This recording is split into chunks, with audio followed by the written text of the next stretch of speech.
Pas dështimit të mbledhjes së firmave për të organizuar një seancë të jashtëzakonshme në kuvent për situatën në veri, lëvizja vetvendosje ka protestuar në mes të sallës së kuvendit duke kujtuar deputetëve emrat e shqiptarëve të cilët humbën jetën në veri, polici Enver Zymberi si dhe Selver Haradinaj, i cili vdiq pasi një sasi eksplozivi u hodh në banesën e tij në veri të Mitrovicës. Sjellja e deputetëve të vetvendosjes është cilësuar si terrorizëm politik nga kryetari i kuvendit Jakub Kresniqi, i cili vetë kishte nënshkruar kërkesën e kësaj partie për mbajtjen e seancës së jashtëzakonshme. Formë terrorizmit politik që vendos vetvendosja në kuvend shkon në favor të qarqeve që vërtet nuk ja dojtë mirën të vendi dhe që krijojnë anarki dhe pasigurinë e vend.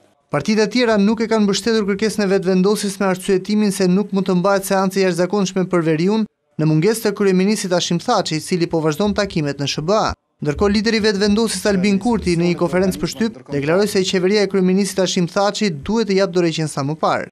Ne kemi kërkuar një aktivizim gjithëkombëtar, përfshirë këtu edhe shtetin e Shqipërisë, që në institucionet dhe organizmat ndërkombëtar ku ajo është anëtare, ta ngrisë çështjen e sigurisë në Kosovë dhe të sulmeve terroriste të Serbisë brenda territorit tonë. Lëvizja vetvendosje arriti të mbledh vetëm 20 nënshkrime të pamjaftueshme për të kërkuar seancë të jashtëzakonshme.